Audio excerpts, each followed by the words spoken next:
भगवत गीता का 15वां अध्याय यानी पुरुषोत्तम योग, ये शुरू ही दो ऐसे सवालों से होता है जो सच कहूं तो हमारे पूरे अस्तित्व के मायने पर ही एक बड़ा सवालिया निशान लगा देते हैं। तो पहला सवाल यह है कि आखिर इस दुनिया को, इस संसार को एक उल्टा पेड़ क्यों कहा गया है। मतलब एक ऐसा पेड़ जिसकी जड़ें तो ऊपर आसमान की तरफ हों और डालियां, टहनियां सब नीचे जमीन की तरफ।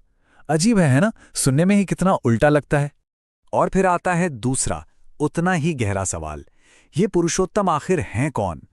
ये शब्द हम सब ने कहीं ना कहीं सुना जरूर है, लेकिन इसका असली मतलब क्या है? तो चलिए आज इन्हीं दो बड़े रहस्यों की परतों को एक एक करके खोलने की कोशिश करते हैं। तो ठीक है, शुरुआत करते हैं पहले रहस्य से। ये जो उल्टे पेड़ की बात श्री कृष्ण ने कही है, आखिर ये है क्या चीज? श्री कृष्ण बताते हैं कि ये जो पूरी दुनिया है ना, ये एक अश्वत्थ पेड़ की तरह है। पर इसकी सबसे हैरान करने वाली बात यह है कि इसकी जड़ें ऊपर हैं, यानी इसका जो स्रोत है, जो सोर्स है, वो परमात्मा है।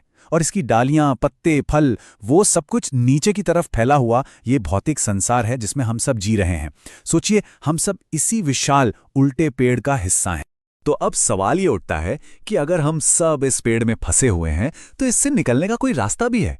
हाँ, बिल्कुल है। और इसके लिए 3 कदम बताए गए हैं। देखिए, पहला कदम है ज्ञान। मतलब सबसे पहले तो ये समझना होगा कि ये पेड़ है क्या, इसकी सच्चाई क्या है और हम इसमें कहाँ है। फिर आता है दूसरा कदम, वैराग्य। यानी इस पेड़ की डालियों से, इसके फलों से, मतलब इस दुनिया की चीजों से अपना मोह खत्म करना। और आखिरी में आता है सबसे अहम तीसरा कदम, अपने ज्ञान और वैराग्य को एक कुल्हाड़ी की तरह इस्तेमाल करके इस पेड़ से अपने जुड़ाव को काट देना। तभी सच्ची आजादी मिलेगी। अच्छा, तो इस दुनिया की, इस पेड़ की बनावट तो समझ आ गई, पर उसका क्या जो इस दुनिया को अनुभव कर रहा है? मतलब हमारी आत्मा की बात करते हैं। एक बहुत ही बुनियादी बात है जिसे समझना बेहद जरूरी है। ये जो हमारा शरीर है, हमारे आसपास के हालात हैं, ये सब कुछ बदल रहा है। आज है, कल नहीं होगा। लेकिन आत्मा, जो हमारा असल मैं है, वो कभी नहीं बदलती। वो हमेशा से थी, हमेशा रहेगी। वो शाश्वत है, अमर है। और इस बात को समझाने के लिए जो उदाहरण दिया गया है, वो सच में बहुत ही खूबसूरत है।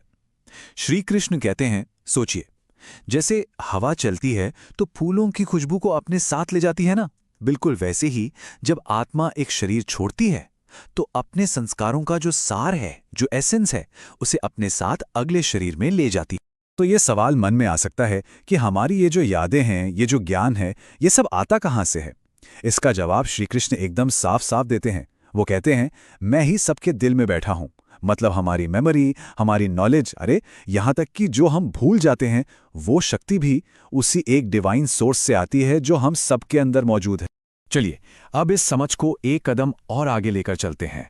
श्री कृष्ण दुनिया में मौजूद सभी चीजों को, सभी सत्ताओं को 2 मेन कैटेगरीज में बांटते हैं। तो देखिए, इस दुनिया में 2 तरह के अस्तित्व हैं।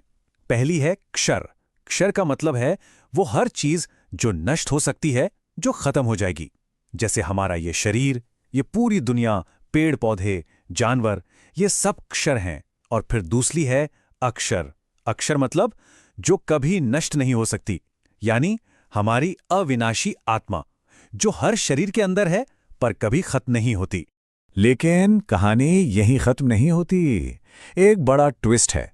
श्री कृष्ण बताते हैं कि एक तीसरी सर्वोच्च शक्ति भी है।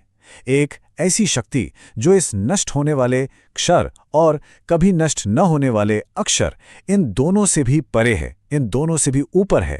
और वही है पुरुषोत्तम, परम पुरुष, वो परम सत्ता जो ना तो ये नष्ट होने वाला संसार है और ना ही सिर्फ ये अविनाशी आत्मा। वो तो इन दोनों से भी ऊपर, इन दोनों का भी स्रोत है। और बस यहीं आकर हमें हमारे दूसरे सवाल का जवाब मिल जाता है। तो फिर इस पूरे अध्याय का, इस पुरुषोत्तम योग का सार क्या निकला? इसकी सबसे बड़ी सीख, इसका निचोड़ क्या है?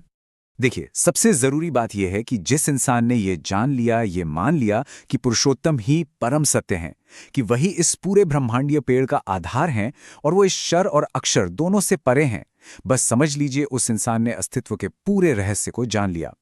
असल में यही ज्ञान का शिखर है। और जाते जाते एक सवाल हम सबके लिए सोचने के लिए, कि अगर ये दुनिया वाकई एक उल्टा पेड़ है, तो इस पूरी कहानी में हम सब कहाँ हैं?